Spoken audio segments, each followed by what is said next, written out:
Local 4 News starts now with a breaking news alert. And that breaking news is happening on Detroit's west side. A fire inside a home has sent a mother and her 3 young children to the hospital. Fire officials tell us one of the victims is just 4 to 5 months old. And we want to get right out to Mara McDonald, who's live at the scene there on Kentucky Street. Mara, what can you tell us? Hi, Jace. You know, of the children in that house, all 3 were under the age of 5. And take a look behind me. You can see how hot that fire was burning. The siding is just peeling off the house. When firefighters got to the home on Kentucky, black smoke was billowing out of the back of the home. Inside, a mother with her 3 children, a 5-month-old baby girl, a 2-year-old toddler, and a 5-year-old boy huddled in a room to get away from the flames. They really went in there and got them. They said the mom did a very good job getting the kids out, helping them getting the kids out. But the firefighters assisted her, and they took over. Firefighters went in and got everybody out. Now the question is what caused the fire, and the answer is just not clear, which is why arson is on the scene. Back here live, the latest from DFD is that all the children who were taken to Children's Hospital are being treated for smoke inhalation, and they appear to be doing well. Their mom was taken to Sinai Grace for smoke inhalation. She appears to be doing well, too. Now, the other question they're trying to figure out right now, did this house actually have heat on at the time? Right now, it's just not clear. We're live on Detroit's West Side. I'm Mara McDonald, Local 4.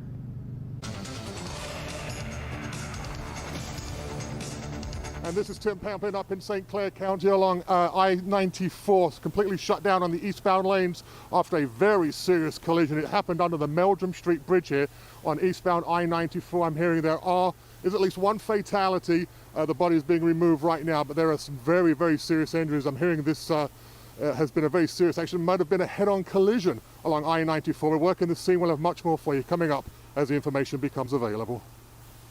Okay, Tim, we appreciate it. Our other top story tonight, the COVID surge in Michigan. And once again, the daily average is close to a record. 61,235 new cases over the past 5 days, averaging out to 12,000 cases per day. 298 new deaths are also being reported, including 172 from a Vital Records review. The trend in the 7-day moving average also pretty staggering. Back on December 20th, we were averaging about 5,400 cases per day. Today, that number Kimberly just mentioned to 12,000, more than double. Also important to point out, early research shows the Omicron variant to be much more contagious, yet much less likely to require hospitalization than the Delta variant. Today's numbers are part of a nationwide surge that hit just as families gathered for the holidays. And it's all happening as the Omicron variant spreads and kids head back to school. So we want to get to our own Dr. Frank McGeorge here. And Frank, you say these numbers are really only telling part of the story, right? Yeah, that's right, Kim and Jason. You know, it's important to understand that the daily case counts that we're seeing are frankly being limited by our lab capacity. Basically, a lot of people who wanted to get tested were not able to get appointments over the past few days. And those numbers also do not include people who only took a rapid antigen test at home. So the real numbers are likely quite a bit higher. Now, as cases surge, federal health officials are making more changes, though. Children ages 12 to 15 years old may soon get an extra dose of protection. The FDA has now authorized Pfizer's booster for that age group. The CDC's panel of advisors is scheduled to meet Wednesday to discuss the issue. Now, the FDA also reduced the amount of recommended time between receiving a second Pfizer vaccine dose and a booster from 6 months to 5 for those ages 12 and up. The changes come as most of the nation's children return to in-person learning after the holidays. Experts trying to balance the benefits of in-person learning with the surge of COVID cases in children. There is absolutely no way to keep Omicron out of the schools. No way. It's more transmissible. It passes through and looks just like a cold. And what we're going to be relying on is testing in addition to the standard practices of masking, social distancing, and hand hygiene. But the testing that we're using, these antigen tests at home, simply are not sensitive enough to keep Omicron out of our schools. But there is encouraging news about the benefits of being vaccinated. In addition to dramatically reducing the risk of being hospitalized or dying, limited data suggests a lower risk of long COVID as well. People who had been vaccinated and had a breakthrough infection were less likely to develop long COVID than people who were unvaccinated and infected with mild illness. And hopefully by preventing infection altogether, we would prevent long COVID. Now, we're also waiting for an update from the CDC regarding that controversial reduction in quarantine time from 10 days to 5 for people who test positive but are asymptomatic. Dr. Fauci actually hinted that the CDC may add a testing recommendation to that shorter timeline. Yeah, and Dr. McGeorge, we also know you've worked a lot of shifts in the ER over the holidays. What's the latest on the situation there? It can't be good. Well, you know, they weren't. They were actually a slightly mixed bag. Because they were holidays, the overall number of patients was actually decreased. But because of COVID and hospitals being full, they were still much busier than they should have been for holidays. Thing is, typically the weekdays, days after the holidays are actually the busiest. And so I expect that today is really when the tsunami of patients is going to come and ER will be full. Yeah. Well, we wish you well. We appreciate all the information these past 2 years, Dr. McGeorge. Thank you. And with this surge hitting new records, businesses are feeling the pain, too, as they struggle with staffing. Boy, are they, especially at bars and restaurants where they're already facing a worker shortage.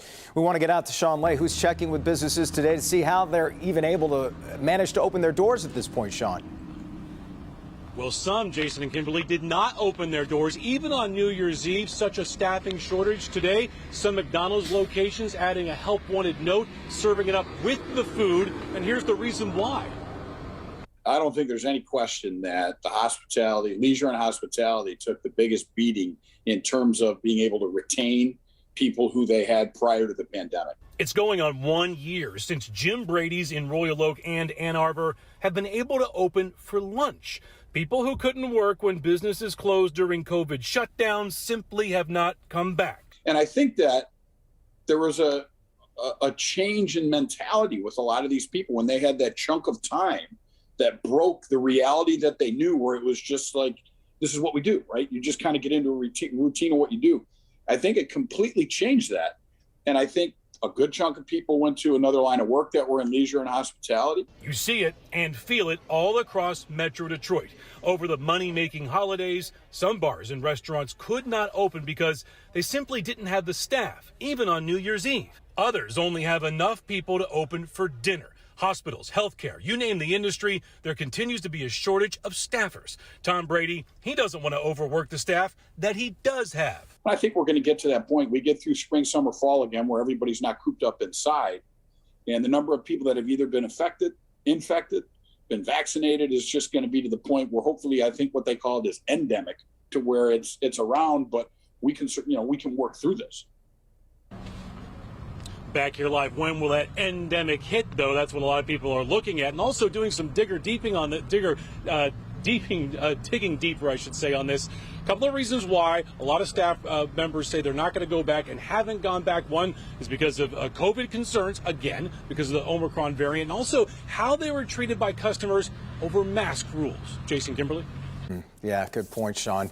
And Dr. McGeorge talked about this a minute ago, but obviously the demand for testing not slowing down at this point. Today we saw extremely long lines at multiple locations. Take a look here. This is video from Sky 4 over the COVID testing site at Lakeside Mall. Viewers tell us it took hours to get a test. We also saw a similar scene out on the west side.